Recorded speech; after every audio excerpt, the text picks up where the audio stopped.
plan, as it has been proposed and devised, is in conformity with the agreed international standards. 国際社会の責任あるリーダーとして日本や世界で人々の健康や環境に悪影響のある放出を認めることはないと申し上げてきました。 IAEA가 국제적으로 합의된 권위 있는 기관이기 때문에 거기서 내린 거에 대해서 존중한다는. 여러분 안녕하십니까? 정치와이드입니다. 오늘은 긴급 토론 형식으로 여러분께 전해드리겠습니다. 국제원자력기구 IAEA가 어제 후쿠시마 오염수 해양 방류 계획에 관한 최종 보고서를 공개했습니다. 자, 이제는요 오염수 방류 임박했다고 봐야 하는 상황이 됐는데 오늘 75분간 전해드리는 긴급 토론을 통해 후쿠시마 오염수 방류와 관련한 정확한 사실은 과연 무엇이고 그리고 실질적인 대응은 무엇이어야 하는지 차분히 확인해 보시기 바랍니다. 자, 먼저 오늘 출연자부터 좀 소개해드리겠습니다. 화면 왼쪽부터요. 신지호 국가안보실 정책자문위원 나와 계시고요. 그 옆에는요. 홍석준 국민의힘 의원 나와 계십니다. 그리고 오늘 전문가 모셨는데요. 정범진 경희대 원자력공학과 교수 나와 계십니다. 네, 안녕하세요. 자, 그리고 맞은편 쪽에요. 화면 오른쪽부터 좀 소개해드리죠. 박원석 전 정의당 의원 자리하고 계시고요. 그 옆에는 이재정 더불어민주당 의원 나와 계십니다. 자, 그리고 전문가 이쪽도 모셨습니다. 안재훈 환경운동연합 활동처장 나와 계십니다. 자, 6분인데요. 저희가 전문가분들, 그 여야 현역 의원분들, 그리고 정부 쪽에서 계신 분들, 또 전직 의원들에서 좀 골고루 오늘 패널 분들을 좀 모셨습니다. 자, 본격적인 토론을 하기 전에 제가 한 가지 당부사항 좀 전해드리겠습니다. 오늘 발언하실 때는요, 1분 30초에서 한 2분 정도 발언 시간을 좀 감안해 주시면 제가 원활한 토론 진행하는데 큰 도움이 되겠고요. 그리고요, 말씀하실 때는요, 뭐 강한 주장 좋습니다. 그러나 상대방에 대해서 약간 좀 폄하한다든가 뭐 이런 건 좀 삼가하시는 게 토론의 기본이라는 거 다시 한번 좀 강조해 드리겠습니다.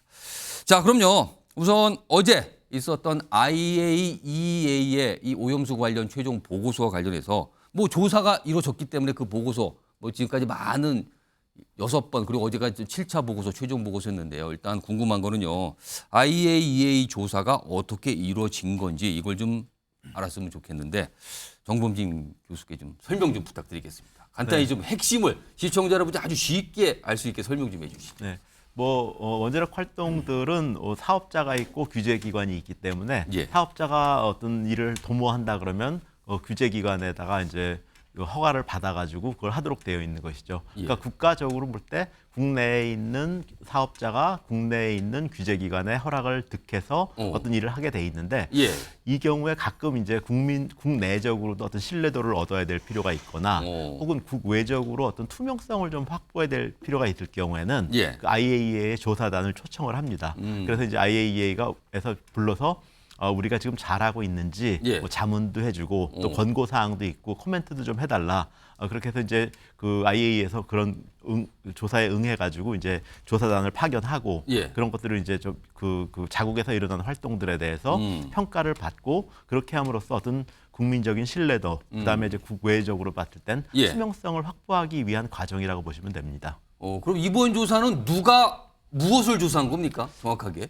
그 일본 정부가 요청을 했고요. 예. 그다음에 국제원자력기구가 전 세계적으로 이제 어떤 전문가들을 섭외해서 거기 가가지고 일본 도쿄전력이 하고자 하는 것들에 대해서 예. 이제 보고를 받고 그다음에 실질적으로 어떤 독립적인 평가도 하고 예. 자문도 하고 이제 보고서들을 발간을 했는데 지금까지 중간중간에 이제 어떤 전문적인 분야에 대해서 보고서가 발간됐고요. 예. 이번에 발간된 것들은 그것들을 종합한 최종 보고서라고 할 수 있습니다. 알겠습니다. 지금 뭐 어떻게 조사에 이르렀고 어떤 의미가 있는지는 간략하게 설명해 주셨는데요. 어제 IAEA 최종 보고서 내용을 요약하면 이렇습니다. 방류 계획은 국제 안전 기준에 부합한다. 그리고요. 인간과 환경에 미칠 영향은 미비하다. 뭐 많은 내용 담고 있지만 핵심을 따지면 이 두 가지 정도로 압축이 되거든요. 자, 안재훈 초장 옆에 지금 계신데요. 일단 세부적인 내용은 이 토론 뒷부분에 좀 준비돼 있어서 우선 최종 보고서가 판단한다. 그러니까 IAEA가 판단했다고 할 수 있는데 총평을 하신다면 좀 어떻게 평가하시겠습니까? 뭐 예상했던 대로 후쿠시마 오염수에 대한 해양 투기에 대해서 예. 뒷받침하는 그 조사와 보고서를 내놨다라고 생각을 하고요. 많은 분들이 오해를 하시는 게 이제 IAEA에서 결론을 내리면 이걸 마치 다 따라야 된다. 국제사회에서 판정을 했다라고 이렇게 오해하실 수 있는데요. 실제 아까 정범진 교수님 말씀처럼 이거는 일본 정부가 요청해서 특별히 이제 용역처럼 사실은 검증을 했다라고 보시면 될 것 같고요. 예. 이 보고서를 보면은 보고서 이 첫 장에도 이런 얘기가 나옵니다. 이것은 이제 도쿄전력의 후쿠시마 제1원전에서 알프스 처리소의 안전과 관련된 측면에서의 검토 보고서다. 그리고 IAEA의 회원국의 견해를 반영하는 것은 아니다. 그리고 이 보고서에 담긴 정보의 정확성을 유지하기 위해서 어떤 크게 주의를 기울였지만 예. 이게 IAEA나 회원국이 이것을 사용하는 것으로부터 발생할 수 있는 결과들에 대해서는 어떤 책임도 지지 않겠다라는 그런 단서를 달고 있습니다. 예. 이 의미는 그러니까 IAEA는 검증을 했을 뿐이고 요청에 따라서 이 결과에 따른 어떤 모든 책임은 IAEA는 지지 않는다라고 이야기하고 있습니다. 자, 정범진 교수께서는 총평을 하신다면 어떻게 좀 하실까요? 안 처장께서 말씀하신 것처럼 예상하던 대로의 결과이다. 기존에 있었던 어떤 뭐 6차 보고서 때와 같은 맥락에서 이번 보고서가 나왔다 하는 것이고요. 이제 확실한 거는 안전성에 대해서는 확인을 해주었다. 그리고 이제 방사선 환경 영향은 아주 미미한 상황이다라는 평가를 내주신 거고요. 지금 말씀하신 대로 어떤 단서 조항은 그 IAEA 홈페이지 그 보고서에 맨 넘기면 밑에 나오거든요. 요거는 어느 보고서나 다 나오는 겁니다. IAEA는 국제 원자력 기구니까 어떤 공평한 관계로 있는 것이지 어떤 특정 국가의 입장을 반영한다거나 이런 것들은 잘못된 것이죠. 그렇기 때문에 이제 그런 조항은 항상 어느 보고서에나 들어가도록 되어 있습니다. 네.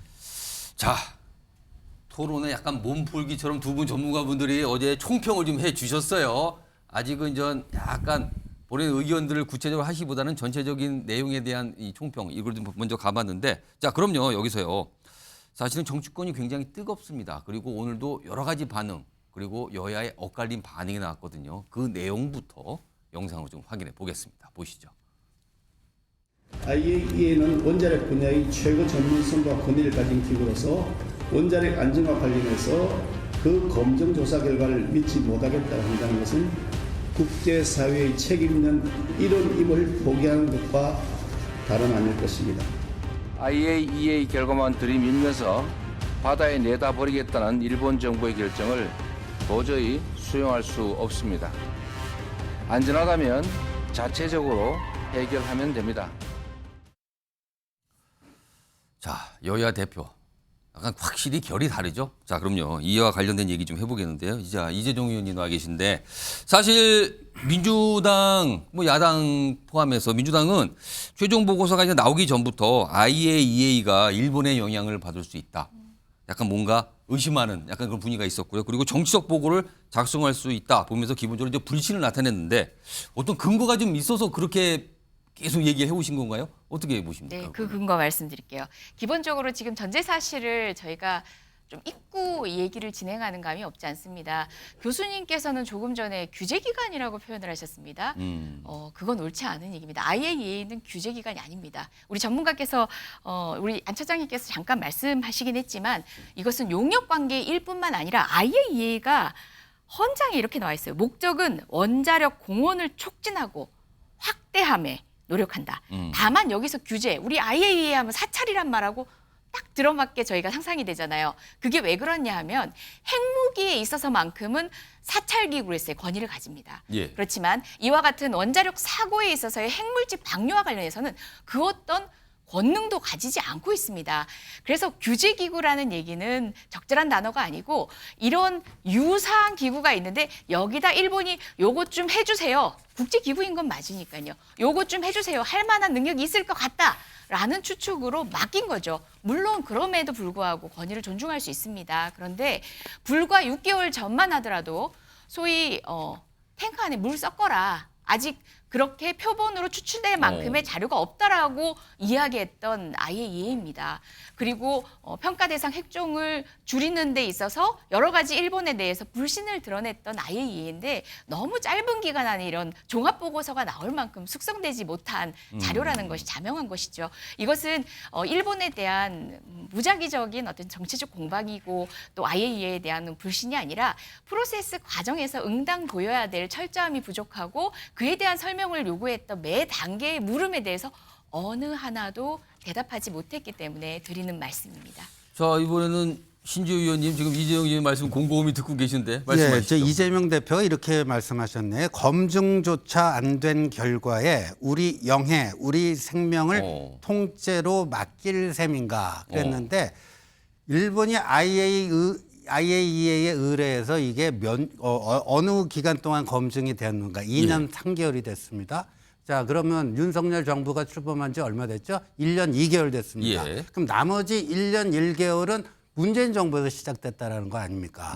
그거를 왜 그냥 빠뜨리고 이게 굉장히 중요한 부분이에요. 그러니까 문재인 정부 때 제시했던 2021년 4월에 당시 정의용 외교부 장관의 국회 본회의 답변, 그다음에 IAEA가 뭐 하면 굳이 반대하지 않겠다 하면서 세 가지 조건을 내걸었어요. 세 가지 조건 다 충족시킨 그런 거라고 봐야 되고 그렇다면은 민주당은 문재인 정부 때 왜 여기에 참여했죠? 그것부터 밝히세요. 그러니까 그때 이거를 때려치자 거부하고 이런 거 믿을 수가 없다. 왜 우리가 IAEA가 일본 편을 들으려고 하는데 한국이 들러리로 들어가는가. 그 IAEA 11개국이 참여하지 않았습니까? 그중에서 5개 국가는 도쿄 전력의 그 샘플하고 똑같은 또 IAEA가 자체 세계 연구소에서 검증을 했고요. 도쿄 전력이 했고요. 그거를 11개국 중에 5개 국가에게 똑같은 시료를 줬습니다. 그게 미국, 한국, 프랑스, 스위스, 오스트리아예요. 그래서 이 교차 검증을 했습니다. 교차 검증을 했는데 그 결과가 다 똑같이 나온 겁니다. 그런데 이재명 대표는 이 민주당 아니에요. 왜 전임 문재인 정권에 했던 거를 그냥 뭐 그렇게 마구 부정을 하면서 검증조차 안 된 결과 이 검증에 참여한 건 어느 정권 때 참여했어요? 1년 1개월 동안 뭐 했어요? 자기들이 한 일이 뭔지도 모르고 그냥 거의 아무 말 대잔치를 지금 하고 있어요. 자, 잠깐만요. 지금 질문을 하신 셈이 됐고요. 답변을 하시면서 다시 질문을 하신 됐어요. 그래서 그러면은 이거 지금 신지호 위원님이 질문하신 셈이 됐는데 이거에 대한 답변을 이재정 의원님 하실까요? 아니면 박원석 의원님 하실까요? 제가 짧게만 하겠습니다. 문재인 정부에 대한 질문인 것 같아서요. 흡사 방류를 올해 여름으로 정해놓고 지금 2년이라는 기간을 확정해놓고 말씀을 하시는 것 같은데요.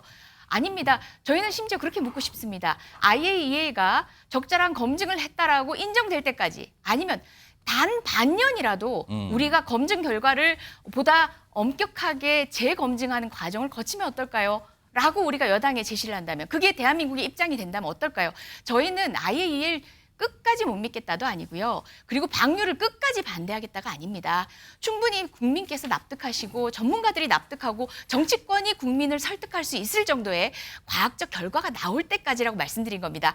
흡사 2년이라는 시간을 처음부터 예정된 시간인 것처럼 예정하고 반은 문재인 정부의 책임이다? 글쎄요. 납득 불가능한데요. 이제 1분만 답변하겠습니다. 정의용 외교부 장관이 2021년 4월에 국회에서요. IAEA 기준에 따른다면 굳이 오염수 방류에 반대하지 않는다면 3가지 단서를 달았어요. 첫째, 일본 정부의 과학적 근거 제시와 정보 공유. 둘째, 한국 정부와의 충분한 사전 협의. 셋째, IAEA 검증 과정에 한국 전문가 참여. 이 3가지 조건 중에 뭐가 어떻게 부족해서 뭐 한 건지. 그리고 어제 그 민주당 특위에서 기자회견에서 깡통 보고서다 이렇게 말씀하셨는데 제가 깡통폰이라는 얘기는 들어봤어도 깡통 보고서라는 얘기는 처음 듣는데 그럼 IAEA 140쪽을 제대로 다 읽어보셨는지 그중에 뭐가 들어갔어야 될 이러이러한 핵심적인 검증 과정, 그 검증 결과 이런 것 중에 뭐가 안 돼 있기 때문에 깡통이라고 하는 그런 자극적인 용어를 쓰시는 건지 그러니까 과학에 대해서는요. 과학으로 반박을 해야 됩니다. 자기 느낌과 주관적 감정이 아니라 그러면 이 과학적 보고서에 대해서 어느 부분이 얼마만큼 모자라고 그리고 제가 지금 얘기한 문재인 정부 당시에 이 기준에 어디에 얼마만큼 충족을 못하니까 아직까지 부족하니까 더 하자. 이렇게 한번 얘기해 보십시오. 자, 잠깐만요. 자, 지금 초반 부분에 이제 전문가 두 분 모시고 어떤 사실관계를 짚어보기로 했었는데 지금 약간 전 정치적 그동안 굉장히 치열한 공방이 있었어요. 그래서 요거는요, 홍석준 의원님, 그다음에 박원순 의원님까지 의견을 좀 들어보겠습니다. 지금 신지호 의원님하고 이재용 의원님 치열한, 지금 이제 다시 과거 얘기까지 가면 치열한 논쟁을 벌이고 있거든요. 자, 근데 그런 거보다는 사실은 약간 지금의 대응, 그다음에 팩트를 체크하는 이 토론의 목적인데 그걸 위해서 요거 좀 자제하시고 홍석준 의원, 그다음에 박원순 의원님이 똑같은 내용으로 좀 의견 좀 들어보겠습니다. 우선 그러면은 박원석준 의원님, 홍석준 의원님 요 순서로 좀 가보죠. 박원석준 의원님. 일단 그 문재인 정부 시절에 정의용 실장이 뭐라고 답변을 했건 지금 이제 신지호 의원님이 예시를 해주셨던 그런 답변은 당시에 전 섣부른 답변이라고 생각합니다. 그런데 이제 와서 지금 이제 국민들의 우려도 굉장히 높고 또 일본 내 여론도 지금 많이 달라졌지 않습니까? 그럼 지금 상황에서 그런 국민의 우려를 반영해서 입장을 바꿀 수도 있는 거예요. 과거에 이렇게 얘기했는데 지금 왜 이렇게 얘기하냐? 이미 뭐 지금은 이제 여당도 아니고 지금 정부를 맡고 있는 게 아닌데. 그러니까 입장이 좀 달라질 수 아니, 있는 거 달라질 아니냐? 수 있죠. 아니 그럼 예. 국민의힘 안 달라졌습니까? 결의안도 냈어요. 이거에 대해서 절대 반대한다고. 그때 결의안 내셨던 대표 발의자가 조태용 주미대사고 김기현 대표 뭐 다 찬성하셨고 예. 유튜브 들어가면은 원희룡 장관님이 이런 분들이 어떤 말씀하셨는지 다 나옵니다. 예. 달라진 거는 대통령 바뀌고 정부 바뀐 거밖에 없어요. 똑같이 반대로 질문할 수 있는 거죠. 두 번째로는 저는 정부가 굉장히 호도하고 있는 게 IAEA의 보고서가 절대적 권위를 갖는 지상명령, 반드시 회원국으로서 따라야 되는 무엇이라고 본질을 호도하고 있다고 생각합니다. 근데 IAEA 보고서에도 그렇게 나와요. 이 오염수의 해양 방류를 권장하거나 승인하는 게 아니다. 다만 우리는 일본 정부의 의뢰를 받아서 도쿄전력이 제공한 자료에 기초해서 해양 방류의 기술적 안전성이 국제 기준에 부합하는지를 평가한 것이다. 예. 때문에 그에 대해서는 우리 정부가 그러면 주권을, 우리 해양 주권을, 우리 환경 주권을 IAEA에 맡길 겁니까? 그건 아니지 않습니까? 당연히 그 보고서에 대해서 의문도 제기할 수 있고 이의도 제기할 수 있고 부족한 점도 제기할 수 있는데 뭐가 부족하냐면 일단 대전제는 알프스라는 이 정화 장치, 알프스라는 이 말하자면 다액종 제거 장치가 안전한가에 대해서 IAEA 스스로 검증하지 않았습니다. 안전하다는 도쿄 전력의 자료 제공 위해서 그 정도면 국제 기준에 부합한다고 평가한 거예요. 그거 뜯어보지 않았어요. 그리고 그게 어떤 그 기술적 결함이 있을 수 있는지, 예. 어떤 과거의 고장 이력이 있는지, 그에 대해서는 어떻게 대처할 수 있는지 이런 거 하나도 전제하지 않고 도쿄 전력이 제공한 자료에 기초해서 안전하니까 그러면 이건 국제 기준에 부합한다 이렇게 얘기한 거예요. 그러니까 맹탕 보고서라는 얘기가 나오는 거고요. 보고서 전제에 우리는 책임지지 않겠다고 얘기를 했습니다. 그러면 그 국제기구가 책임지지 않는 보고서를 우리는 왜 따라야 되죠? 저는 그 점도 정부가 굉장히 본질을 호도하고 있다고 생각해요. 저건 따라야 될 의무가 회원국에 부과되어 있지 않습니다. 알겠습니다. 자, 이번에 홍석준 의원님. 예, 일단 그 회원국이 IAEA 이제 보고서를 반드시 따를 필요가 없다. 뭐 이 말이 틀린 말은 아니죠. 그렇다고 해서 지금 일본이 또 그대로 방류해도 할 말은 없습니다. 왜? 이건 주권적인 사항이기 때문에 그렇습니다. 그리고 사실 지금 현재 원자력을 운영하고 있는 대부분의 국가들, 미국, 프랑스, 특히 우리 인근에 있는 중국 다 그대로 이제 방류를 합니다. 일본은 지금 후쿠시마 원전 사고로 인해서 방류를 하기에는 좀 국제적 부담이 있기 때문에 전 세계에서 가장 권위 있는 예. IAEA의 이런 어떤 평가를 지금 받아보고 있고 그 최종적인 어떤 결과 보고서가 이제 나온 건데 우리 박 의원께서 말씀하신 것 중에 팩트 체크를 좀 한 것이 하면 알프스에 대해서 점검한 게 없다고 이야기됐는데 예. 그것은 정확하지 않은 말이죠. 이미 지금 현재 지금 최종 보고서 나오기 전에 이제 6차까지 보고서가 있는데 이미 그 이전에 점검한 결과가 있고 특히 지금 최종 보고서에서 가장 중요한 것은 알프스에서 나와서 결국은 이것을 바닷물을 섞어서 보냈을 때 인체 국제 기준에 미치는 기준에서 안전하고 인체나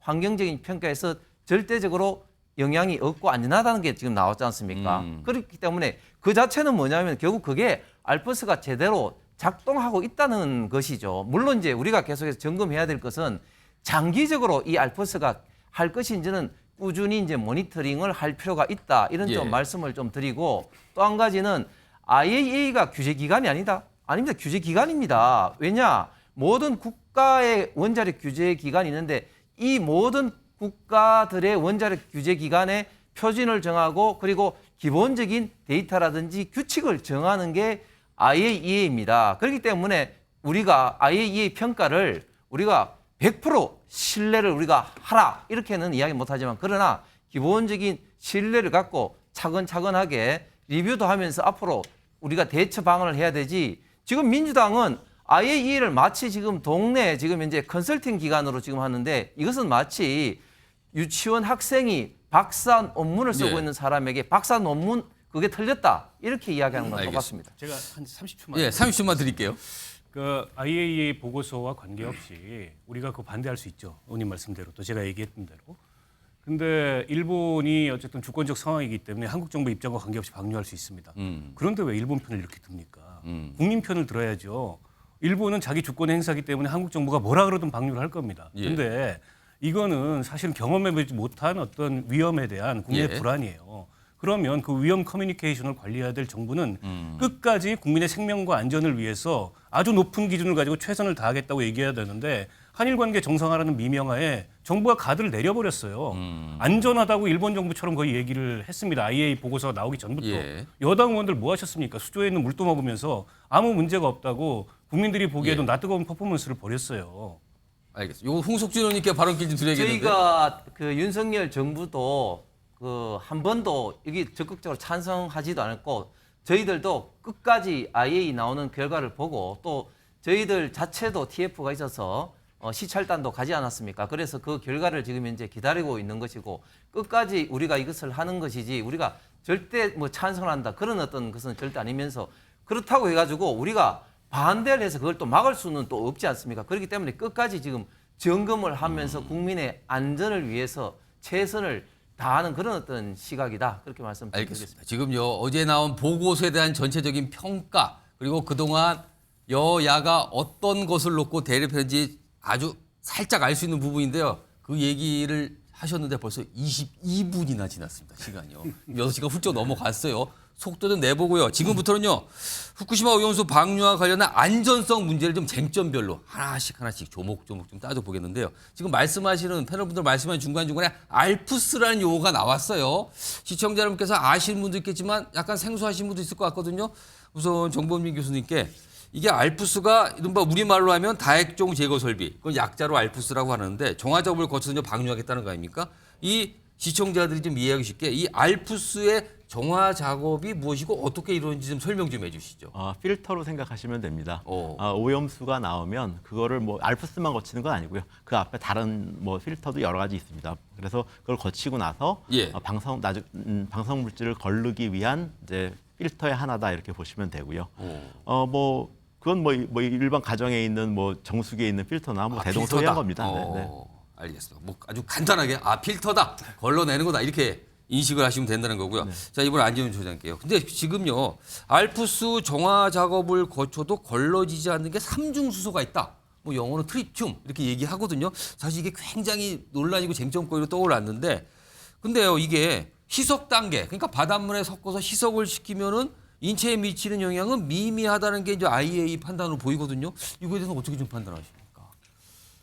일단 지금 133만 톤이라는 오염수가 쌓여 있는데요. 그러니까 이걸 30년 동안 그러니까 한 해에 한 4.5만 톤 정도 방류하겠다고 하는 겁니다. 근데 사실 지금 일본이나 한국에서 시민사회나 전문가들이 제시하고 있는 대안 중에 하나가 이거를 지금 단계에서 방류하지 말고 삼중수소 같은 경우에도 지금 기준을 초과하기 때문에 바닷물로 섞어서 방류할 수밖에 없는 거 아닙니까? 그 건강 영향을 따지기 이전에. 그래서 이거를 만약에 1년치를 생각해 보면 4.5만 톤 정도 돼요. 그리고 12년 정도 보관한다라고 치면 한 50만 톤 정도에 보관할 수 있는 탱크를 만들면 그 12년 정도만 지나도 삼중수소의 어떤 양이 절반으로 줄 수 있습니다. 그렇게 봤을 때는 지금 일본에서도 제시하는 것 중에 대안 중에 하나가 석유 비축기지 같은 거를 큰 탱크를 하나 만들면 10만 톤 정도 됩니다.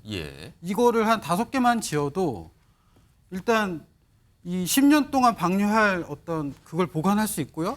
또 이거를 통해서 독성을 줄일 수 있습니다. 이런 대안들을 사실 IAEA가 검토도 하고 타당한지에 대한 조사를 했어야 되는데 일본 정부에서는 그거에 대한 판단을 요구하진 않았어요. 그러다 보니까 지금 방류하는 게 문제가 있냐 없냐, 국제 기준에 위반되냐 안 되냐 이런 것만 따졌기 때문에 저희가 이게 보고서가 과연 이걸만 가지고 신뢰할 수 있냐, 이걸 그냥 수용할 수 없다 이런 얘기를 할 수밖에 없습니다. 자, 정범희 교수님, 그러니까 이 삼중 수소가 인체에 미치는 영향, 지금 희석해서 지금 그걸 뭐 방류한다는 건데 그거에 대한 의견, 그리고 방금 이 안 처장님께서 이걸 좀 따로 보관할 수도 있는 거 아니야, 이런 의견 주셨는데 어떻게 좀 들으셨어요? 중간에 끼어들 수 없어서 너무 많은 할 말이 있는데요. 근데 이제 압축을 해주셔야 됩니다. 짧게 한 2분 내로 하겠습니다. 예. 우선 제가 IAEA가 규제기관이라고 했다고 했는데 그거 아닙니다. 저 국제원자력기구에 대한 몰 이해입니다. 국제원자력기구는 국가들을 대표하는 기구이시고요. 또 규제기관일 수가 없습니다. 규제 대상이 없으니까요. 그러니까 그러나 전문기관이긴 합니다. 그래서 이제 국제기구는 두 가지로 보셔야 되는데, 국제기구가 말하는 전문성은 인정해줘야 됩니다. 그렇지만 국제기구가 하나의 국가로서 역할하는 것은 인정할 수가 없는 겁니다. 그러니까 지금 국제기구가 IAEA 같은 경우에 세이프티 스탠다드를 제시하는 기관이기 때문에 규제에 모범이 되는 표준을 제시하는 거기 때문에 규제기관은 아니지만 그 역할은 하고 있다라는 생각을 좀 할 수가 있고요. 또 하나 지금 알프스 관련해 가지고 여러 가지 문제들이 제기되고 있는데 실은 액체 폐기물 시스템 전체로 보시면 오염수가 나오면 방사선 농도를 측정을 하고 여러 가지 필터를 거쳐서 다시 또 농도 측정을 합니다. 그래서 농도 측정을 해가지고 높으면 저장소 탱크로 들어가는 것이 아니라 다시 걸릅니다. 그리고 이제 그 기준을 모든 배출 기준 이하로 만들어 상태에서 저장수 탱크로 들어가고, 저장수에서 나중에 방류할 때도 다시 바닷물을 다시 빼 섞어가지고 수조에서 희석시킨 상태에서 농도를 측정하고 또 방류를 합니다. 방류하고 나서도 방류 지점에서 열 몇 군데에 샘플링 포인트를 넣어서 계속적으로 모니터링을 하도록 되어 있습니다. 그래서 알프스 필터가 고장나거나 어째거나 하면은 마치 오염수가 방류될 것처럼 하는 건 국민을 호도하는 것이고요. 이 전체 시스템으로 보면은 알프스에 어떤 문제가 생기면 다음 단계로 넘어가지가 않습니다. 그래서 전체 시스템을 봐야 되는데 일부를 보여주면서 이제 우려를 만들어내는 건 잘못된 것이다. 마지막으로 삼중수소에 대해서 말씀드릴 텐데, 삼중수소를 예컨대 물의 양으로 보면 어마어마하죠. 근데 이제 그중에서 삼중수소만 딱 뽑아냈다고 생각하면 지금 후쿠시마에는 제가 작년이니까 재작년도에 보니까 2.2g이에요. 삼중수소만 뽑아내면 2.2g입니다. 근데 그것들을 이제 30년에 걸쳐서 나눠서 방류하겠다는 거니까 1년에 0.062g이 방류되는 겁니다. 근데 우리 동해에 빗물로 내리는 삼중수소가 3g에서 5g 정도예요. 그러니까 방류하기 전에는 3g인데 방류하고 나면 3.062g이 되는 겁니다. 그래서 사실은 지금 후쿠시마에서 방류하겠다는 삼중수소가 우리한테 영향을 미칠 수가 없고요. 가장 기본적으로 우리의 경험칙이 있죠. 2011년도에 처리 시스템이 전혀 없는 상태에서 300톤씩 막 방류했을 때도 우리나라에는 아무 영향이 없었거든요. 그렇기 때문에 지금 그 1000분의 1이나 10,000분의 1 정도밖에 안 되는 양을 방류했을 때 문제가 된다는 건 상식 밖이죠. 자, 일단 이게 논점이 좀 갈라졌어요. 그래서 좀 이 삼중수소 관련해서 의견 다르는데 지금 전문가 좀 나오시니까 제가 하나 더 질문을 드릴게요. 지금 사실은 최근에 또 다시 삼중수소와 함께 논란으로 된 이 물질이 탄소 14입니다. 탄소 14도 좀 일본 쪽에서 뭐 이런 얘기 좀 많이 꺼내고 있거든요. 근데 이것도 역시 정화해도 걸러지지 않는다라고 좀 알려져 있거든요. 이것에 대해서는 어떻게 좀 판단하십니까, 안 처장님? 그러니까 지금 사실은 후쿠시마 오염수 안에 어떤 양의 어떤 물질들이 들어있는지에 대해서 정확한 평가가 안 돼 있어요. 그러니까 지금 IAEA가 봤다라는 거는 최종적으로 정화해서 보내는 어떤 그 내보낼 그 탱크에 대해서 그 물을 떠가지고 조사를 했다라고 하는 건데 그거를 같은 물을 떠서 여러 나라에 가서 분석을 했을 때 다른 결과가 나오면 그 자체가 원래 이상한 겁니다. 왜냐하면 뭐 국내 한국이든 뭐 다른 여러 나라들이 그런 전문성을 갖고 있는 전문가들이 있고 측정 장비들이 있기 때문에 같은 결과가 나오는 게 맞아요. 그건 언제 해도 똑같은 결과가 비슷한 결과가 나올 수밖에 없고요. 방금 이제 탄소 14나 삼중수소 같은 경우에는 잘 걸러질 수 없는 특성을 갖고 있기 때문에 그 문제가 생길 수 있는데 이 안에 도대체 얼마나 다른 물질들 그 외에 걸러지더라도 얼마큼 남느냐. 예. 지금 전체 탱크의 한 70% 정도는 기준을 초과했다라고 일본 정부도 이야기를 하고 있습니다. 근데 이거를 30년 동안 안정적으로 알프스가 제대로 걸러내서 정말 그렇게 갈 수 있느냐라는 거는 예.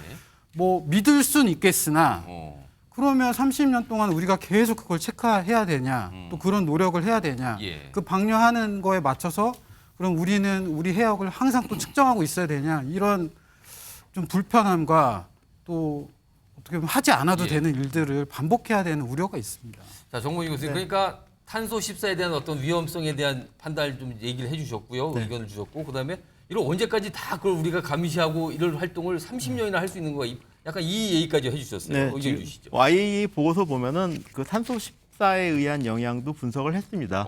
그리고 그 처리수 안에 있는 뭐 여러 가지 동위원소들 예. 각각에 대해서 분석을 했고요. 지금 드신 게 탄소 14 네, 포함되어 여기 있는 있습니다. 그래프를 두 번째 보여주신 줄이 두 번째 줄이 아, 노란색을 말씀하시는 동그라미 친 건가요? 겁니다. 그다음에 교차 분석이라는 건 이게 굉장히 극미량에 대해서는 예. 분석할 때 틀릴 수가 있어요. 그리고 아무리 기계가 좋아도 사람이 분석하는 능력에 따라 달라질 수가 있습니다. 그래서 이 일이 아니더라도 규제기관에서는 동일 시료를 여러 개 나라에서 교차 분석하는 일들을 쭉 해왔습니다. 그래서 뭐 기계에서 딱 측정하면 딱 나온다. 이건 좀 잘못된 얘기고요. 그리고 지금 기준을 초과한 70%가 있고 기준 이내에 배출 기준 이내에 30%가 있는데 예.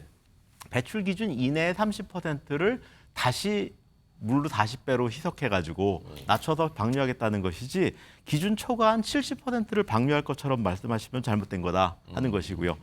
모니터링에 대해서 말씀하셨는데 우리나라는 1994년부터 지금까지 예.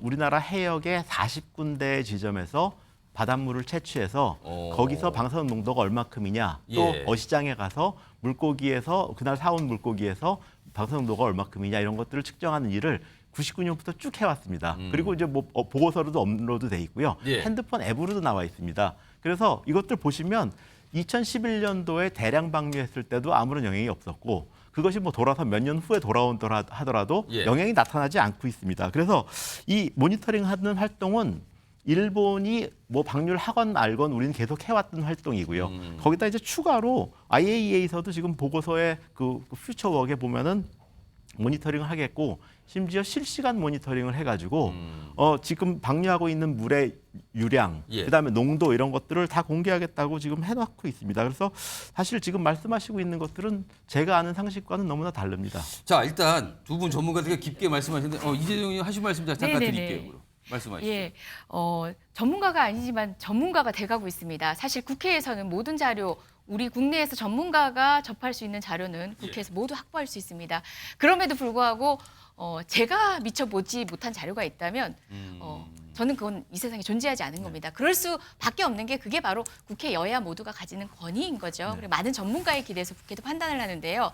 무엇보다 지금 알프스가 지난 10년간 시운전 상태였다는 걸 아무도 얘기를 안 하십니다. 인가받은 지가 얼마 되지 않았습니다. 당초 알프스는 지금 뭐 히다치 등의 같이 이제 함께했던 기업 이외의 다른 기업의 기술이었습니다. 그럼에도 불구하고 결국은 일본계 기업 두 군데에 있어서 이 문제를 본인들이 주도적으로 알프스에 대해서 책임지고 나서기 시작했는데요. 당시에도 법률적인 쟁송도 있었습니다. 등등 그런 여타의 역사적 상황들 때문에라도 우리는 알프스의 시운전 상황에서 인가를 하는 과정에 있어서 그 알프스의 성능에 대해서 보다 엄격하게 들여다볼 필요가 있었습니다.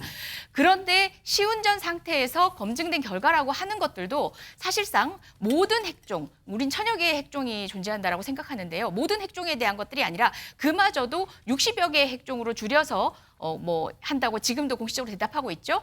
그나마도 30개의 핵종으로 줄이면서조차도 불과 반년 전에 IAEA가 실측으로 해라. 다시 얘기해서 실제 측정해보고 왜 30개만 해도 되는지를 설명하라라고 요구를 했는데 거기에 대해서도 IAEA는 정확한 답변도 듣지 않고 또 이번 보고서에도 그걸 수긍할 수 있는 또 다른 입장을 밝히지 않은 채 넘어갔습니다. 1000개 중에 30개, 그나마도 그 60개는 1년에 한 번씩 검사 결과를 발표한다고 했는데 검사를 한다고 했는데도 불구하고 지난 10년간의 과정을 제가 아무리 살펴봐도 예. 이름만 제목만 있고 수치가 없는 방식의 보고서뿐입니다. 예. 사실은 이런 다액종 제거 설비에 의해서 저는 삼중 수소의 위험성을 이야기할 수 있는 논의면 너무 행복할 것 같습니다. 더 염려는 이런 알프스가 그 밖의 핵종들을 제거할 수 있는지에 대해서 예. 아직도 보고서로도 과학적으로 설명해내지 못한다는 게 알겠습니다. 우려의 지점입니다. 자, 어제 사실 민주당이 IAEA 최종 보고서 나온 뒤에 의원들이 모여서 토론하는데 그때 나왔던 반응 중에 하나가 알프스 다액종 제거 설비에 대한 기술적 검증이 빠졌다 보고서에 이걸 굉장히 문제지금 잡고 있거든요. 자, 요 내용을 지금 들으시면서 신지호 위원님께서 손을 좀 드셨고요. 정범민께서 손을 좀 드셨어요. 제가 1분씩 발언 기회 드리겠습니다. 예, 먼저 신지호 위원. 알프스의 그 성능과 기능을 믿지 못하겠다. 뭐 그렇게 얘기하실 수 있어요. 뭐 그 얘기도 뭐 틀렸다고는 할 수가 없는데, 근데 제가 거꾸로 이거 하나 뭐 물어볼게요. 후쿠시마 원전 사고가 언제 몇 년도에 났어요? 2011년에 났죠. 예. 지금 2023년입니다. 12년이 지났어요. 그런데 지금 아까 우리 정범진 교수님께서 굉장히 중요한 사실을 얘기했는데 후쿠시마 원전 사고 직후에는요. 이게 통제 불능 상태였어요. 통제 불능 상태였고 이게 지금 이재명 대표가 이게 핵 오염수가 아니고 핵 폐수라고 부르겠다고 그랬죠. 그다음에 민주당이 단독으로 통과시킨 그 결의안을 보더라도요. 이런 표현이 나옵니다. 단순한 오염수가 아닌 핵 폐기물을 바다에 방류하는 거. 그러니까 그 당시에는요. 알프스가 없이 그냥 핵폐수라고 그 당시에는 전 핵폐수라고 불러도 된다고 봅니다. 그대로 쏟아져 나왔다는 그렇죠. 거죠. 쏟아져 나온 예. 거예요. 쏟아져 나왔어요. 하루 300톤째. 예. 그러면 뭐 한국 여기까지 오는데 누구는 4, 5년 걸린다. 누구는 몇 달 만에도 온다. 아니 4, 5년 걸린 거 해도 벌써 2번 왔겠네요. 그죠? 예. 그런데 지금의 알프스는 뭐죠? 이거는 거기다 한번 걸러서 내보내겠다는 거고 예. 그때는 인간이 통제 불능한 상태에서 그냥 자연 발생적으로 이렇게 그 발생한 일이고 지금은 인간의 어떤 그 인간들이 그걸 통제하면서 나름대로 이걸 하겠다는 건데 알프스를 못 믿겠다 그 얘기는 할 수 있어요. 그러면 그때 흘러나온 거에 대해서는 민주당 입장은 뭐죠? 민주당 입장이 뭐예요?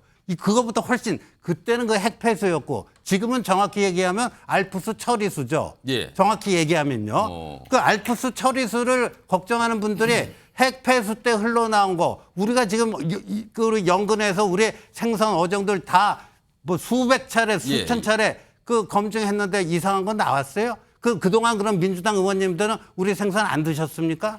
그러니까 그 핵폐수 시절 흘러나온 거에 대한 민주당의 입장이 뭐예요? 자, 이번에 정범진 교수님 발언께 드리고요. 이거에 대해서 뭐 한번 발언께 드릴게요. 제가 지금 여기 안 처장님 손 드는데 우선 정범진 교수님. 지금 자꾸 알프스에 대해서 뭐 성능이 뭐 좋느냐 나쁘냐 뭐 기술적 검증이 빠졌다는 걸 문제 제기라고 있어요. 계속 하시는데 제가 말씀드린 것처럼 액체 폐기물 시스템은 맨 마지막에 방류하기 직전에 수차례 방사선 농도 측정을 합니다. 그러니까 만약에 문제가 있으면 방사선 농도 측정에 걸리기 때문에 다음 단계로 넘어가질 않아요. 그러니까 어떤 학생이 학원 잘 갔는지 가서 학습 태도가 좋은지 뭐 이런 거 다 일일이 따져보는 방법도 있지만 끝나고 나서 시험 한번 봐보면 다 나오는 겁니다. 그러니까 방사선 농도 중간에 무슨 문제가 있으면 방사선 농도 측정에서 다 걸리기 때문에 그 앞단 가지고 문제 제기를 하는 건 이슈를 자꾸 만들어내는 일이지 국민한테 우려를 자꾸 만들어내는 일이지 문제를 해결하는 방식이 아닙니다. 또 하나는 지금 60종의 해결료를 검토하다가 30종을 한다. 그거 IAEA가 시킨 거예요. 왜냐? 방사선 동위원소는 반감기가 긴 게 있고 짧은 게 있어요. 짧은 방사선 동위원소는 벌써 12년이 지났기 때문에 야 이거 검토할 필요 없다. 앞으로 이제 어렵게 60개씩 하지 말고 30몇 개만 하면 된다. 이건 IAEA의 권고 사항이었습니다. 이미 시간이 흘러버렸다. 그리고 상식적으로 봐도 IAEA의 권고가 아니었다 할지라도 방사선 반감기가 긴 것들은 시간이 지나도 안 바뀌어요. 근데 반감기가 짧은 거는 시간이 지남에 따라서 팍팍 줄어들거든요. 그러니까 그것들에 대해서 검토할 필요가 없는 겁니다. 자, 그러면 이번에 안 처장님, 그다음에 이재명 의원님 그 발언께 지금 계속 요청하시거든요. 제가 1부씩 시간이 빨리 가니까 1부씩 드릴게요. 근데 안 처장님. 그러니까 지금 IAEA가 빠뜨리고 있는 것 중에 하나가 이 보고서에 써 있습니다. 이제 정당화라는 걸 이제 평가해야 되는데, 그러니까 이런 이 오염수를 해양 투기했을 때 그거로 발생하는 이익이나 피해를 평가해서 피해보다 이익이 커야 정당화될 수 있습니다. 근데 이 문제에 대해서 만약에 IAEA는 이제 원칙으로는 그게 만약에 정당화될 수 없는 상황이라고 하면은 그걸 수행해서는 안 된다라는 거를 원칙으로 삼고 있거든요. 근데 지금 이 평가에 대해서 하진 않았어요. 이걸 다 그냥 일본 정부에서 책임이 있다. IAEA는 그거에 대해서 예. 보지 않았다라고 하고 있습니다. 근데 우리나라 같은 경우에는 사실 지금 우리나라가 얻는 이익이 없지 않습니까? 이 오염수 해양 투기로 인해서. 그러면 우리는 IAEA에 한국을 정당화할 수 있는 근거를 대봐라라고 요구를 해야 된다고 생각합니다. 보고서 안 읽으셨죠? 저스티피케이션에 대해서 언급이 돼 있습니다. 잠깐만요. 지금 얼핏 말씀하신 건데 지적을 하시는데 제가 짧게 드릴게요. 네. 뭔지 말씀해 그다음에 이재정 의원님께 발언께 드릴게요. 네. 말씀하시죠. 저스티피케이션은 주체가 하는 겁니다. 방류하는 주체인 일본 정부가 해야 되는 것이지 기술적인 검토를 하는 IAEA가 할 필요가 없는 것이다. 그게 첫 번째고요. 두 번째는 뭐냐면 방류하는 것과 방류하지 않는 것에 대해서 코스트 베니핏이죠. 이런 것들을 분석할 때 베니핏은 소시오 이코노믹 팩터가 들어가기 때문에 사회 경제적으로 달라지기 때문에 나라마다 상황이 틀리다. 그러니 그것은 일본 정부의 몫이다 하고 저스티피케이션을 안 한 겁니다. 안 하는 게 정상인 겁니다. 아주 말씀 잘하셨습니다. 알겠습니다. 거기에 예, 이어가겠습니다. GHG 에잇을 일본이 판단을 해야 되는데 IAEA가 안 했다고 했죠. 그럼 일본이 그걸 판단하는지를 지켜보고 대한민국 입장을 정해야 됩니다. 그런데 지금 일본은 판단을 안 했습니다. 지금 그건 자명하죠. 심지어 소셜 이코노믹 이펙트 역시도요. 자국에 대해서만 하는 게 아닙니다. 이웃 나라에 어떤 영향을 미치는지도 판단을 했었어야 합니다. 그 항목에 대한 충분한 설명이 없습니다. 그리고 이 가이드라인이라는 게 사실은 그나마 가지고 있는 IAEA가 이런 사태에 대해서 가지고 있는 가장 원칙적이고 정말 1+1이라는 가장 기본적인 건데 그것조차도 우리에게 설명을 안 했던 거죠. 제가 뭐 이 얘기를 먼저 답변 드리다 보니까 순간 앞선 논의에 제가 반박을 드려야 되는 거를 놓친 측면도 없잖아 있는데 아까 민주당에게 뭘 또 물어보셨던 것 같아서 그에 대해서 제가 답변을 잠깐만 할 지금 필요가 있었던 이런 것 같은데요. 길어지기 때문에 이거는 조금 더 두고 지금 박원순 의원께서 뭔가 추가 주장을 하시겠다고 계속 표시하실 거예요. 잠깐만요. 예. 박원순 전 의원 말씀하세요. 연관된 문제를 좀 말씀드리고 싶습니다. 그 저스티피케이션을 누가 하느냐 이 문제를 떠나서 일단 저 후쿠시마 오염수를 해양 방류하는 것으로 인해서 우리가 생길 국익이 있나요? 크든 작든 우리에게 손실이 있고 위험이 따르고 걱정이 있을 뿐이지 우리에게 생길 국익이 없습니다. 근데 왜 이렇게 열을 올리죠? 이게 안전하고 해야 된다고? 심지어 몇 년 전에 했어야 된다 이렇게 주장하시는 분들까지 있는데 저는 도무지 이해가 안 됩니다. 이걸로 통해서 대한민국이 얻을 이익이 뭔지 우리 주변국들을 보십시오. 지금 중국도 반대하고 또 마카오도 반대하고 홍콩도 반대하고 다 이제 중국 계통 아니냐 이렇게 말씀하실 수 있는데 대만도 반대하고 다 걱정을 하고 있어요. 훨씬 더 먼 미국이나 캐나다 같은 데는 그 체감도가 적어서 그런지 그 문제에 대해서 별로 얘기를 안 하고 미국은 사전에 일본이 설득을 했죠. 당신들이 옛날에 해양에 투기하고 방류했던 역사를 생각해봐라. 그거에 비하면 이 정도는 아무것도 아니다. 저는 미국은 설득당했다고 생각해요. 그런데 우리에게 생길 국익이 보이지 않는데 왜 우리가 이렇게 앞장서가지고 이 문제를 저는 찬성하는지 모르겠고 또 한 가지는 그렇게 안전하면 이걸 왜 바다에 버리느냐 이 문제에 대한 답을 못해요.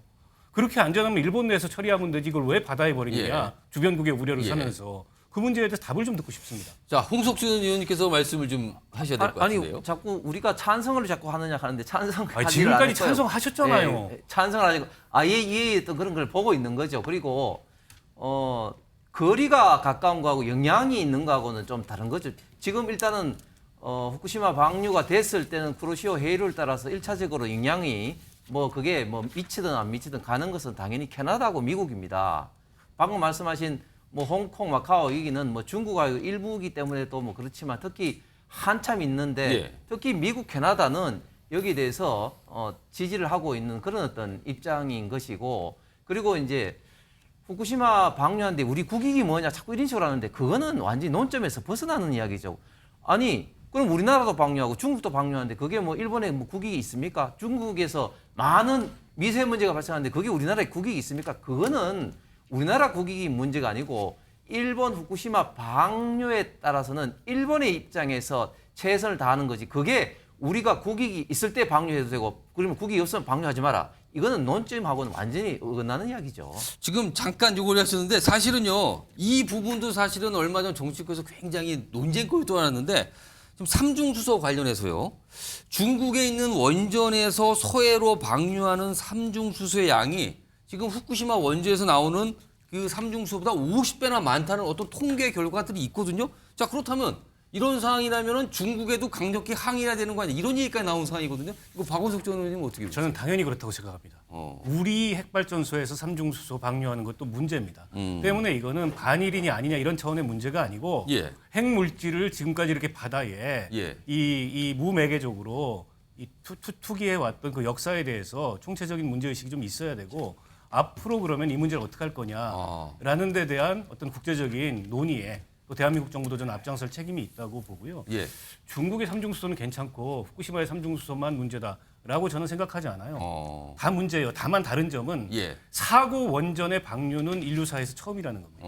그리고 이거를 30년이라는 장기간에 걸쳐서 133만 톤이라는 예. 그런 이제 오염수를 방류하겠다는 계획은 전무후무하기 때문에 거기에 도사리고 있을지도 모르는 전대미문의 위험성에 대해서 예. 충분히 경계심을 가져야 된다는 거예요. 알겠습니다. 정범진 교수님. 뭐 전대미문도 나오고 재밌네요. 우선 환경 오염에 대해서 생각해야 될 게 예. 오염 물질이 나가면 오염이 아닙니다. 자정 능력 이내의 배출은 오염이 아닙니다. 자정 능력을 초과하는 것은 자연이 받아주지 못하니까 오염이고요. 뭐 환경공학 개론에도 있는 겁니다. 삼중수소가 배출 기준 미만이다. 그러면 그것들을 배출하는 것들은 지속적으로 배출한다 하더라도 환경적 부담이 없는 겁니다. 지금 모든 말씀이 환경적 부담이 있고 우리가 불이익을 볼 거라는 전제하에 말씀하시고 계신 건데요. 2011년도에 방류했을 때도 영향이 없었고요. 지금은 그 1000분의 1도 안 되는 거기 때문에 방류했을 때 우리나라에 올 불이익이 없습니다. 그러니까 이것은 일본이 결정할 일이고 또 하나는 전형적인 태간경 씌우기를 하고 있다고 생각하는데 뭐 두던하고 어느 나라 편이고 뭐 이런 얘기 하시면 안 됩니다. 그렇게 하면은 과학이 보이지 않거든요.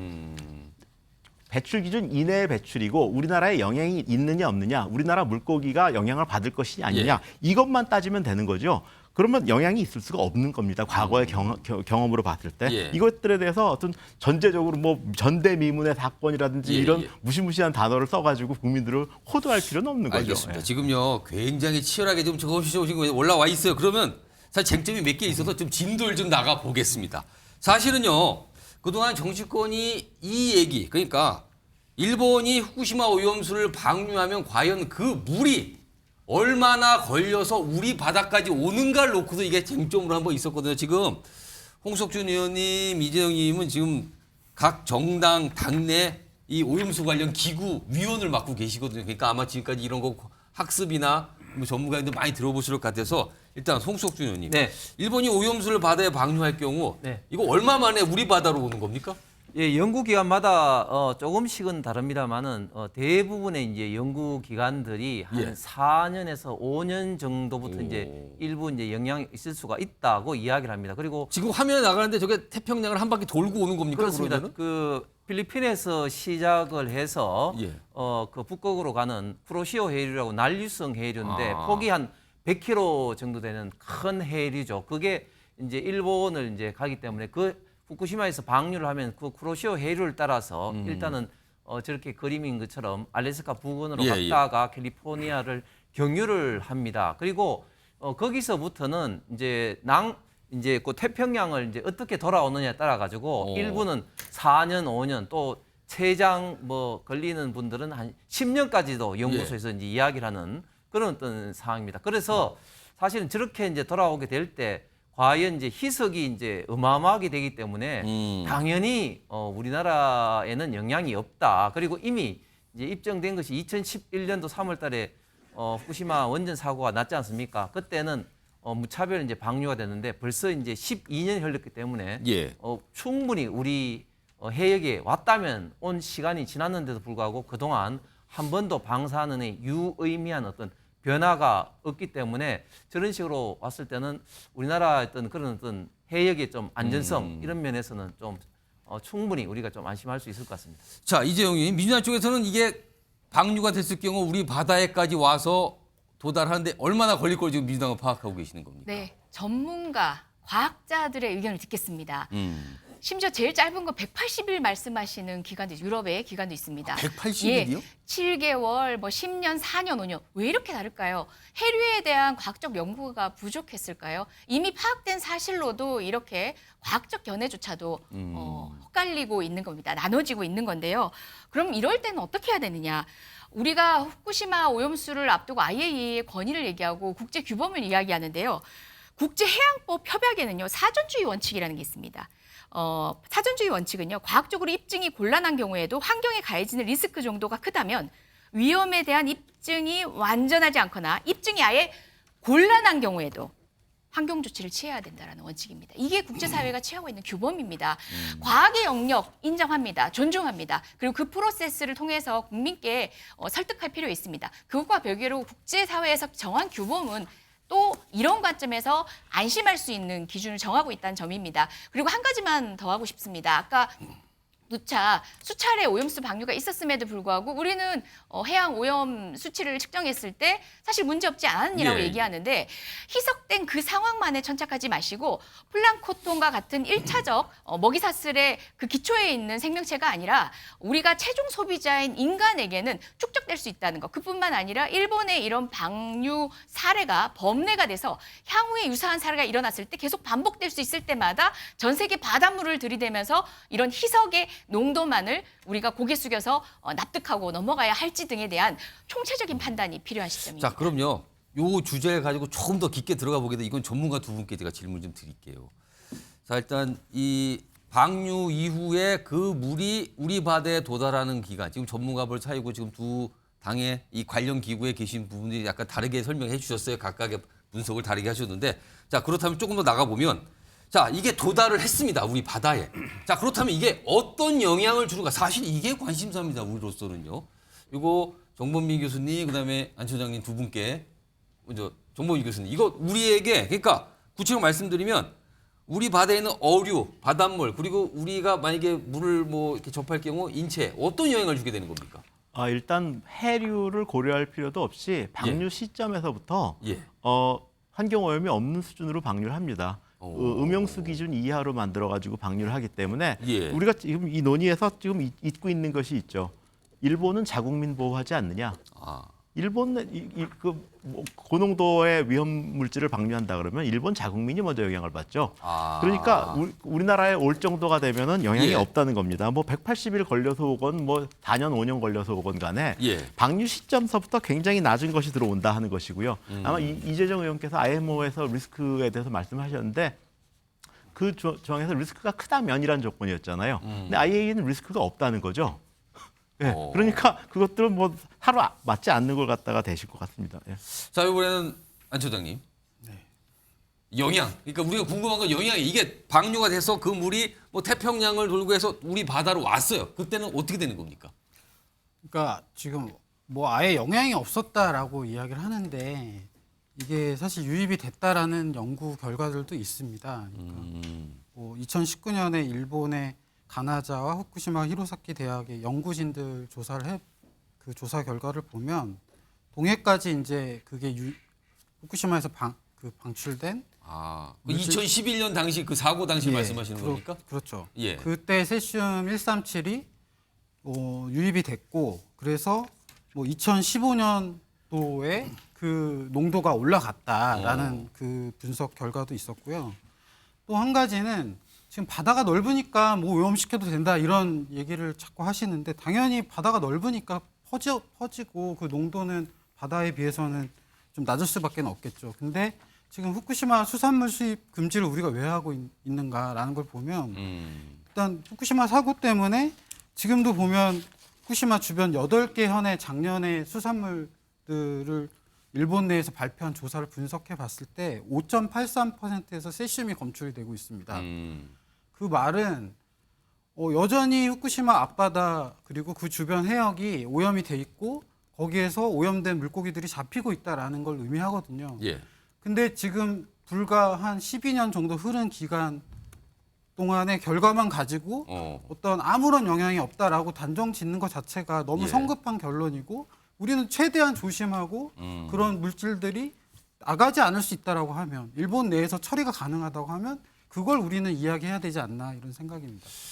자, 지금요. 뭐 계속 이 패널 분 6분에게 계속 번갈아 손을 들고 계세요. 그래서 제가 발언 시간을 조금 압축해서 1분씩 드릴 건데 지금 정범민 교수께서 말씀을 하시려고 좀 준비를 하신 거죠. 그럼 제가 1분 먼저 드릴게요. 그리고 저 박원석 전 의원님, 신주호 위원님 두 분 발언기 드릴게요. 이 순서로 가겠습니다.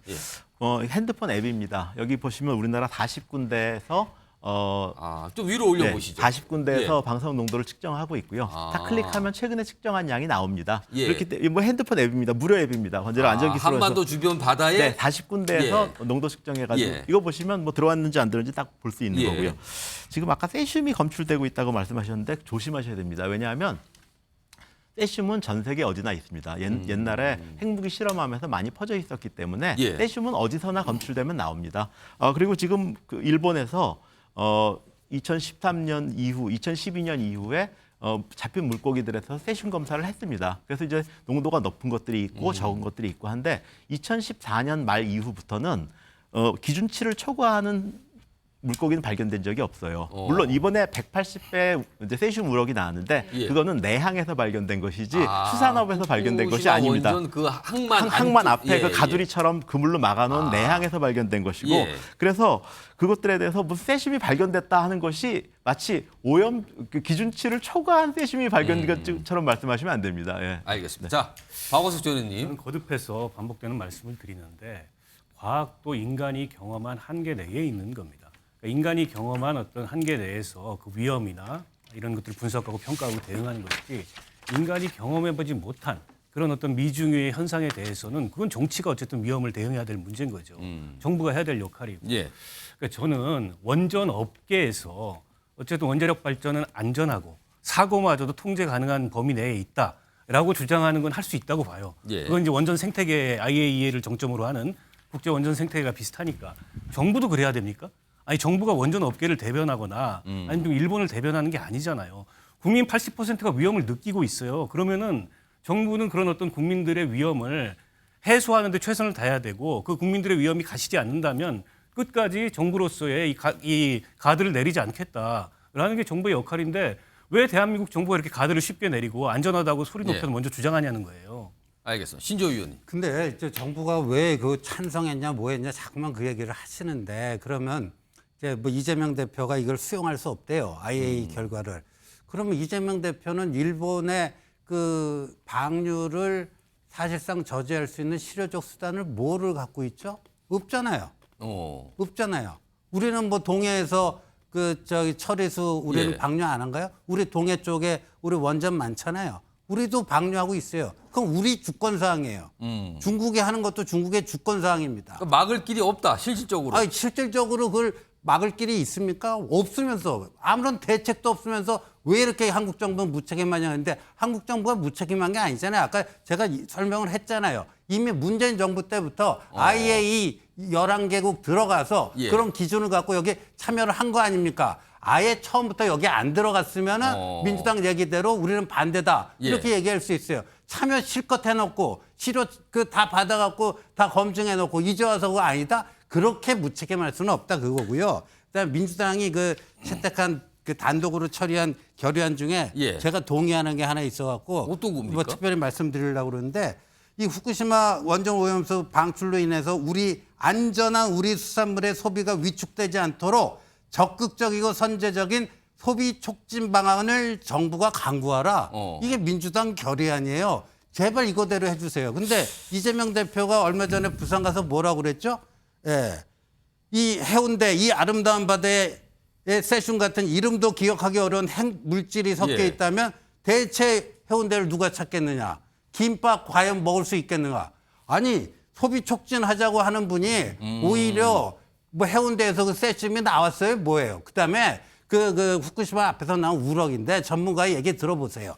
우럭은요 이렇게 뱅뱅 연어처럼 막 이렇게 돌아다니는 게 아니에요. 일정한 건 지역 내에 평생 붙박이로 그 일정 지역 내에서 정착성 어류라고 하더라고요. 그런 것 좀 알고 뭘 발언을 해야 되는데 결의안은 이렇게 내놓고 사실 우리 어민들 그다음에 수산업자들 횟집들 뭐 이런 거 다 망치는 게 누구예요? 이재명 대표가 이런 얘기를 하면은 이게 매출이 떨어져요, 안 떨어져요? 자, 잠깐만요. 이거 제가 말씀드려야 될 것 같은데요. 이거는 이재명 의원께 제가 발언 기회 드릴게요. 뭐 이재명 대표가 그 정도 정치적 영향력을 발휘하고 있는 대표님입니까? 90% 가까운 국민이 반대를 하고 있는데 그게 민주당의 괴담이라고 아주 오래전부터 주장하고 있는 국민의힘이야말로 사실 이 사태에 대해서 정부 책임자로서 손 놓고 있는 또 다른 방증이 아닐 수 없습니다. 지난 2011년 그리고 2015년, 2013년 유출 당시에도 우리 수산업 소비는 40% 가까이 감소가 됐습니다.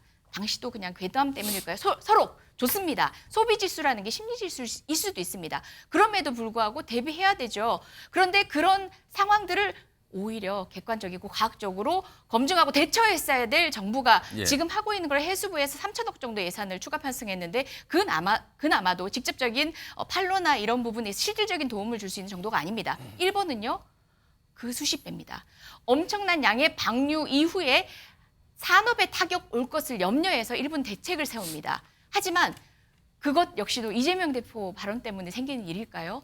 저는 정부가 안전하다는 것을 내세우고 싶어서 하는 여러 레토릭 중에 가장 삼가해야 될 게 괴담 운운입니다. 그리고 특정 정당의 문제로 국민이 우려하고 있다. 국민을 우민화시키는 그런 식의 발언은 국민에게 모욕감을 한 가지 문제가 후쿠시마 멍게는 사주면서 우리 농민 쌀 안 사주냐. 그 민주당이 지역위원회에 다 명령 내려갖고 다 걸었잖아요. 후쿠시마 멍게 산 적이 있어요? 그게 괴담 아니면 뭐예요? 가짜 뉴스 아니면 알겠습니다. 뭐예요? 잠깐만요. 지금 갑자기 이제 괴담 얘기로 갔는데 네, 가짜 뉴스에 휘말리고 있는 우리 국민들. 아니 그러니까 괴담을 본인들이 하다 보니까 괴담 세력이라고 지적받으니까 좀 찔리시는 것 같은데 후쿠시마 멍게를 대한민국에서 수입했어요? 근데 민주당은 어떻게 그런 현수막을 전국 방방곡곡에 내걸고 불안 심리를 이렇게 부채질하고 신조 의원님, 이재정님 팩트에 근거해서 저는 정치적 논쟁은 저도 괴담 얘기가 나오니까 살짝 좀 흥분들을 하셨는데요. 지금 사실은요. 시간이 많지 않은 상황에서 사실은 오늘 토론에서 가장 중요한 이슈일 수 있습니다. 자, 1번이요. 일단 방류를 8월에 한다는 얘기까지 나오고 있는 상황이거든요. 그러니까 방류를 할 것으로 보이거든요. 그렇다면 우리로서는 중요한 거는요. 국민 불안을 달래야 되는 상황. 그리고 수산업계와 해양 생태계 안전에 대해서 무엇을 과연 할 것인가. 우리의 대응과 대책이 무엇인가. 사실 이 부분이 우리에게 가장 현실적으로 중요한 상황이거든요. 지금부터 이 얘기 좀 해보겠습니다. 자, 이거는요. 홍석준 의원님. 네. 지금 뭐 손 드시는데 우선 홍석준 의원님. 네. 자, 지금부터 우리는 어떤 조치, 어떤 대응을 좀 해야 됩니까? 예, 일단 그 지금 정부가 그 국민의 어떤 불안을 잠재우기 위해서 여러 가지 대책을 세우고 있습니다. 일단 뭐 저희 뭐 당정 계속 협의를 하고 있는데 일단 그 우리 연안의 방사능 수치를 측정하는 어떤 모니터링 포인트가 원래 이제 문재인 정부 때 한 52개 됐는데 지금 현재 한 92개가 됩니다. 그래서 앞으로 이런 어떤 포인트를 가장 빠른 시간 내에 이제 200군데 늘리고 그다음에 이제 국민들이 원하면 지금까지는 제한된 어종만 이제 방사능 측정을 하도록 돼 있습니다만은 이제 국민들이 원하면 모든 어종에 대해서 다 방사능 어떤 그런 어떤 측정을 하겠다. 조사 검사를 확대한다는 그렇습니다. 거군요. 예. 그렇게 지금 현재 하고 있고 예. 그다음에 또 국민들이 막연한 어떤 불안감, 정보의 부재로 인해서 또 이제 생길 수 있는 이런 불안을 최소화하기 위해서 지금 이제 정부가 이제 일일 브리핑을 하고 있는데 이런 어떤 브리핑도 당분간은 좀 지속을 좀 해야 될 것 같고 그리고 후쿠시마산 수산물 수입 금지도 국민의 어떤 불안이 해소될 때까지는 최대한 저희가 이제 막도록 하는 것이 확고한 어떤 방침이라고 말씀드리고 또 이제 중요한 것이 이제 IAEA가 이제 알프스가 후쿠시마에서 계속해서 제대로 작동되고 있는지 점검을 계속해서 모니터링을 하고 그걸 대비해서 이제 또 사무실도 지금 이제 한다고 합니다.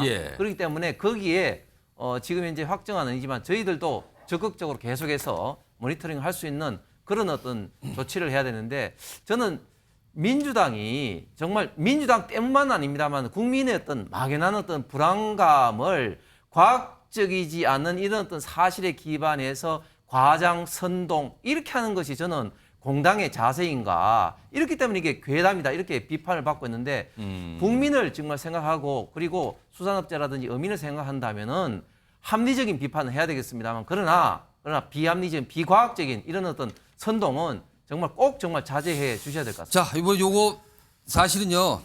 집중을 좀 할 필요가 있어요. 우리의 대응이 중요한 건 지금부터 우리는 무엇을 해야 되는가? 여러 가지 불안 그리고 약간 피해를 호소하는 분들도 계시거든요. 그럼 뭘 해야 되는가? 자, 박원석 전 의원님. 그러니까 여전히 그렇게 안전한데 왜 바다에 버리느냐에 대한 답이 없어요. 저는 그래서 지금 어쨌든 그 탱크에 보관하고 있지 않습니까? 육상에.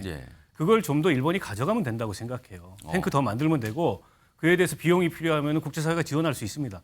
대한민국 정부가 그거 지원하자고 앞장설 수 있다고 봅니다. 왜냐하면 방사능 물질이라는 건 반감기가 길어지면 길어질수록 예. 어쨌든 위험도가 줄어드니까 그렇게 할 수 있다고 보고요. 그리고 다른 어쨌든 전문제 처리 방법들이 있는데 모든 방법들을 다 배제하고 예. 가장 비용이 일본 입장에서 효율적이고 싼 그런 해양 방류를 선택한 거 근데 아니겠습니까? 지금 일본이 설득이 될까요? 지금 상황에서? 아니 그러니까 그게 설득이 안 된다면 우리 정부는 원칙적으로 반대의 입장을 표해야 되는 거죠. 마지막까지. 그럼에도 불구하고 일본이 주권적 상황이기 때문에 할 겁니다. 그건 하는 거고 예. 그때 했을 때 우리가 어떻게 대처할 예, 건 어떻게 그때 해야 가서 되는가? 예. 그때 가서 대책을 세우면 되는 문제고 방류를 하면 그다음 방류를 막기 위해서 또 최선의 노력을 다하는 거고 국제사회 여론에 호소하는 거지. 방법이 없다 그래서 그러면 일본이 하자는 대로 합니까? 근데 저는 어떤 생각이 드냐면 한일 관계 밀착을 위해서 강제동원 해법에 이어서 이것까지 양보해주고 온 거 아니냐. 지난 한일 회담에서. 그렇지 않고서는 일본의 저런 방류가 우리 국익에도 도움이 안 되고 예. 크든 작든 우리의 위험만 증가시킬 가능성이 높고 다른 방법이 없는 것도 아니고 다른 방법이 있는데 저걸 왜 이 주권 정부가 저렇게 눈뜨고 예. 보고 더 나아가서 일본 정부를 변호하는 듯한 그런 모습을 보이는지 국민의힘의 정치인들 중에요. 서울시장, 대구시장은 반대한다고 입장을 분명히 밝혔습니다. 국토교통부 장관 개인은 반대한대요. 그게 장관이 할 소리입니까? 개인이 반대하는 게? 알겠습니다. 자, 그럼 두 분 전문가들께 사실은 두 분 전문가들은 조언을 좀 해주셔야 되는 거예요. 지금 이 방류가 사실 아까 제가 말씀드렸지만 뭐 8월에 방류한다 얘기까지 나온 상황이거든요. 자, 그렇다면 우리는 불안을 달래고 어떤 피해를 막기 위해 그리고 어떤 걱정을 달래기 위해 어떤 대책과 대응을 해야 되는지 전문가로서 조언을 좀 해주시기 바랍니다. 먼저 정범민 교수님. 네. 지금 논의가 과학을 많이 벗어났습니다. 국민들이 좀 아셔야 될 게 뭐냐면 예. 방사선을 받게 되면 조금 받으면 아무런 영향도 안 나타나요. 근데 이제 어느 정도 받으면 영향이 나타나죠. 영향이 나타나는 시점을 우리가 문턱값이라고 합니다. 예. 그 문턱값이 보통 100mSv인 것으로 알려져 있습니다. 근데 그게 100이냐, 99냐, 101이냐 이건 뭐 논쟁이고요. 그러면 100mSv 정도를 받게 되면은 인체에 영향이 나타나는 것으로 되어 있는데 예. 그럼 관리를 어떻게 할 것이냐? 관리 기준을 1로 잡습니다. 1로 잡았을 때는 뭐 후유증이니 뭐니 뭐 미증유니 뭐 이런 얘기 할 필요 없는 겁니다. 100이 문턱값인데 그거에 1로 관리하고 있는 거에 대해서 혹시나 뭐 만에 하나 뭐가 생길 수 있다 이런 거는 감히 제가 음모론이라고 하겠습니다. 그거는 있을 수 없는 얘기를 하시고 계신 거고요. 그다음에 안전하면 왜 방류를 하느냐라는 말씀에 대답이 없다고 했는데 예. 전 세계 어디나 어느 나라 어느 산업도 컨트롤드 릴리즈라는 걸 하게 돼 있습니다. 그래서 폐기물이 나오면 그것들을 정화하고 희석해서 방류하는 건 어느 나라나 하고 있는 것이고요. 컨트롤드 릴리즈면 통제하에 그렇죠. 내보낸다는 뜻입니까? 해양이에요? 그래서 해양이에요? 왜 해양입니까? 다 해양 어디나 그렇게 합니다. 아니, 어느 그렇지 산업이나 않습니다. 그렇게 합니다. 자, 잠깐만요, 끊지 마세요. 잠깐만요. 예, 말씀하시고요. 컨트롤드 릴리즈를 하는 것이고 미국엔 구체화시킨 사례도 만약에 방사성 있습니다. 물질이 더 예. 위험하다 그러면 기준을 더 낮추면 되는 겁니다. 그건 예. 전 세계적으로 어느 나라나 하고 있는 건데 우리 공장은 뭐 예컨대 삼성 반도체에서 뭐 폐기물이 예, 나오는데 너 그걸 왜 하느냐 더 쌓아놔라 이런 주장은 하는 건 굉장히 교수님, 잠깐만요. 우스운 주장인 거고요. 지금 제가 예. 처음에 지금 아니 요 그 우리 얘기는 핵폐기물, 네. 고준위 핵폐기물 왜 보관하고 있습니까?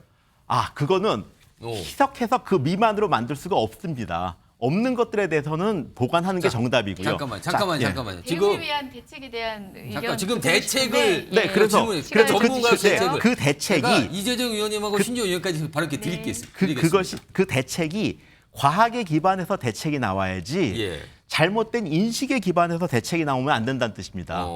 우리가 그만큼 안전한 상태로 관리를 하고 있고 세계 표준이 그 정도 수준으로 되어 있고 하기 때문에 일본이 방류를 했을 때 우리나라 해역에 영향이 있느냐 없느냐 예. 물고기가 영향을 받을 것이냐 안 받을 것이냐 이것만 관심 있으면 되는 거지 뭐 일본을 두던하느냐 뭐 이런 얘기들을 하다 보면은 얘기가 자꾸 산으로 예. 가는 겁니다. 알겠습니다. 충분히 안전합니다.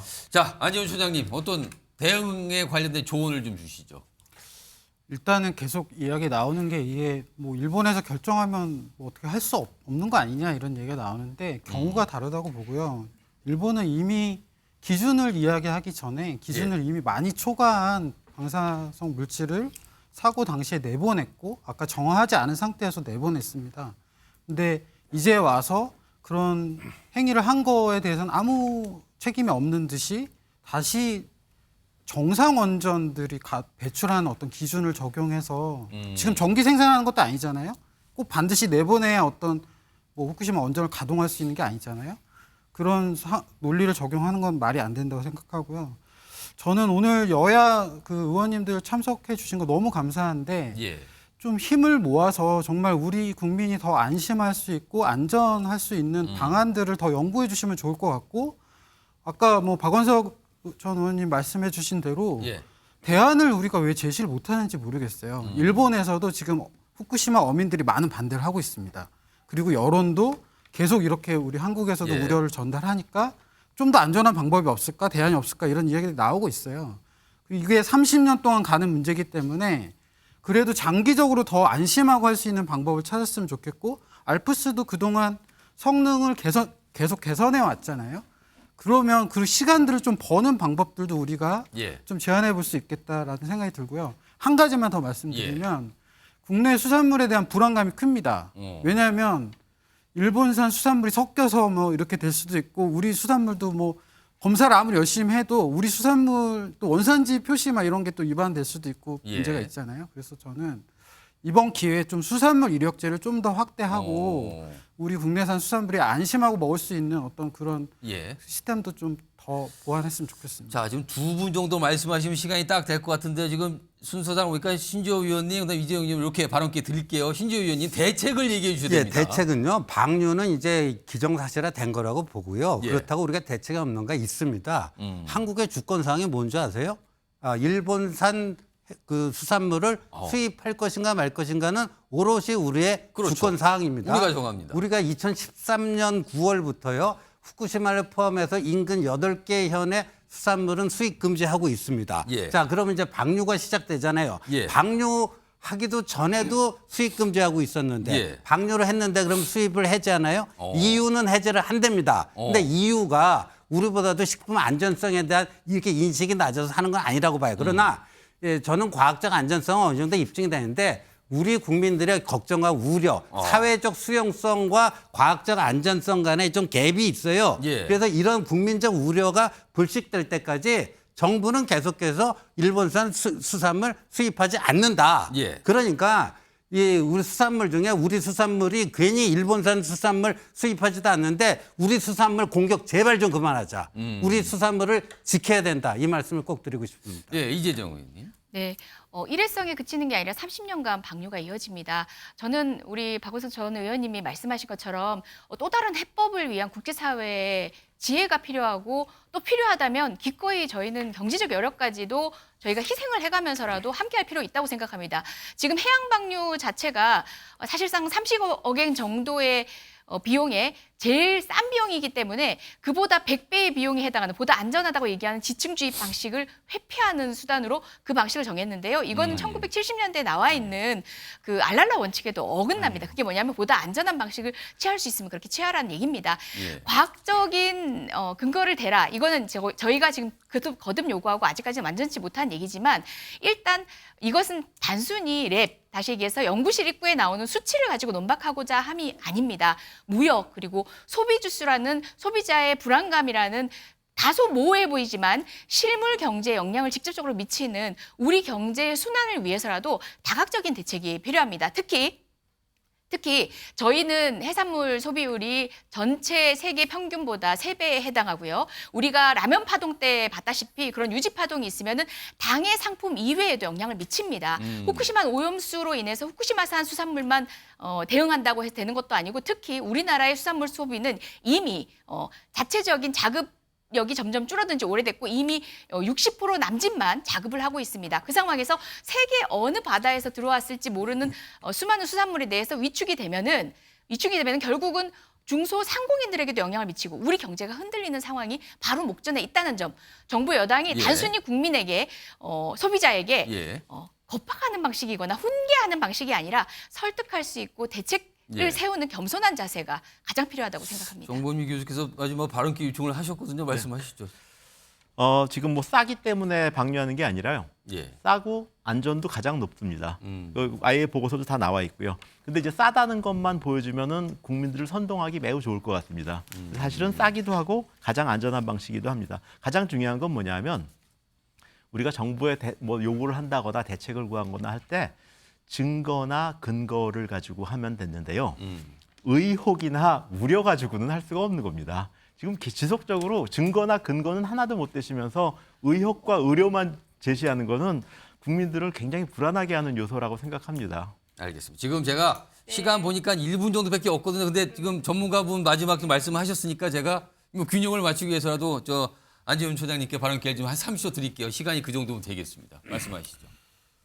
그러니까 뭐 자꾸 수치와 그 과학이 없는 얘기를 하고 있다라고 하는데 아까 분명히 말씀드렸듯이 이 방법이 이거 해양에 방류하는 거 외에 없는가 분명히 있잖아요. 그리고 그 부분도 충분히 방류에도 안전할 정도면 다른 방안도 더 안전한 방법을 만들 수 있다고 생각합니다. 그런 문제에 대해서 좀 더 적극적으로 논의를 했으면 좋겠습니다. 자, 오늘 열띤 토론 6분께서 진짜 치열하게 시간이 부족할 정도로 75분이 부족했습니다. 치열하게 해주셨고요. 시청자 여러분께서도 일본 오미소 방류에 대해서 어느 정도 이해도라든가 어떤 뭐 생각이 깊어졌을지 바라겠습니다. 자, MBN이 마련한 긴급 토론 여기서 마치겠습니다. 고맙습니다.